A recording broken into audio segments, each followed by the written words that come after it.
శాంతి. మురళి తారీఖు ఫిబ్రవరి 23, 2026. సాకార బాబ్దాదా గారి మధుర మహావాక్యాల సారాన్ని విందాం. బాబా చెప్తున్నారు, మధురమైన పిల్లలారా, ఈ సంగమ యుగం ఎక్కే కళలో వెళ్ళే యుగం. ఇందులో సర్వులకు మేలు జరుగుతుంది. అందుకే మీ ఎక్కే కళలోనే సర్వులకు మేలు జరుగుతుందని అంటారు. అంటే చెడ్తీ కళ తేరీ భాని సరుకా బల. ప్రశ్న: బాబా బ్రాహ్మణ పిల్లలందరికీ చాలా చాలా అభినందనలు తెలుపుతారు. ఎందుకు?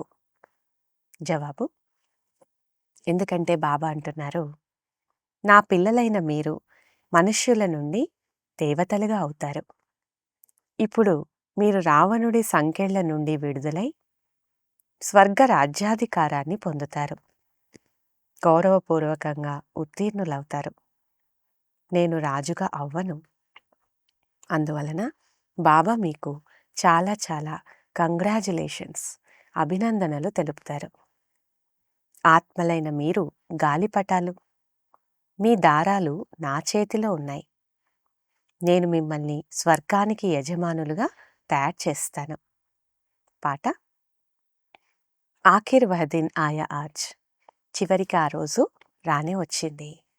అచ్చా, మధురాతి మధురమైన అపురూపమైన పిల్లలకు మాతాపితా బాప్దాదాల ప్రియస్మృతులు మరియు గుడ్ మార్నింగ్. ఆత్మిక పిల్లలకు ఆత్మిక తండ్రి నమస్తే. పిల్లలందరి తరపున ఆత్మిక తండ్రికి గుడ్ మార్నింగ్ మరియు నమస్తే. ధారణ కొరకు ముఖ్య సారం. మొదటి పాయింట్: గౌరవపూర్వకంగా ఉత్తీర్ణులయ్యేందుకు ఒక్క తండ్రిని మాత్రమే స్మృతి చేయాలి. ఏ దేహధారిని స్మృతి చేయరాదు. ఈ కనులకు కనిపించే వాటిని చూస్తున్నా చూడరాదు. రెండవది, మనం అమరలోక యాత్రకు వెళ్తున్నాం. అందువలన మృత్యులోకం ఏ మాత్రమూ గుర్తు రాకూడదు. ఈ కర్మేంద్రియాలతో ఎలాంటి వికర్మలు చేయరాదు. ఇది గుర్తుంచుకోవాలి. వరదానము: మీ శిక్షణా స్వరూపం ద్వారా శిక్షణనిచ్చే శిక్షణా సంపన్న యోగ్య శిక్షక భవ. వివరణ: ఎవరైతే తమ శిక్షణా స్వరూపం ద్వారా శిక్షణనిస్తారో వారినే యోగ్య శిక్షకులని అంటారు. వారి స్వరూపమే శిక్షణా సంపన్నంగా ఉంటుంది. వారు చూడటం, నడవటం కూడా ఇతరులకు శిక్షణనిస్తుంది.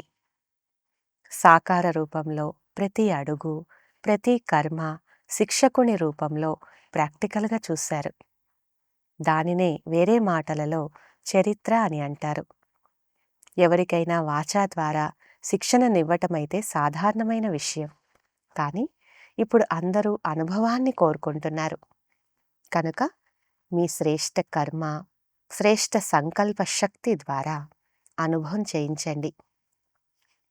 స్లోగన్: సంకల్పాల సిద్ధిని ప్రాప్తి చేసుకునేందుకు ఆత్మలో తీవ్రమైన శక్తిని నింపుకుంటూ వెళ్ళండి. అవ్యక్త సూచన: ఏకత మరియు విశ్వాసం యొక్క విశేషత ద్వారా సఫలతా సంపన్నంగా అవ్వండి.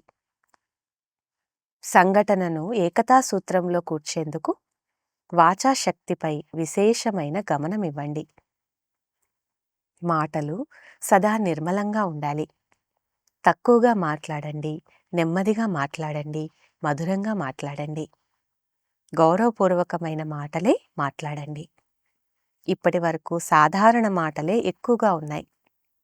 మాటలు అలౌకికంగా ఉండాలి. ఫరిస్తాల మాటల వలె ఉండాలి. ప్రతి మాట మధురంగా ఉండాలి. ఇప్పుడు ఈ విషయాన్ని అండర్లైన్ చేసుకుంటే ప్రత్యక్షత జరుగుతుంది. అచ్చా, ఓం శాంతి.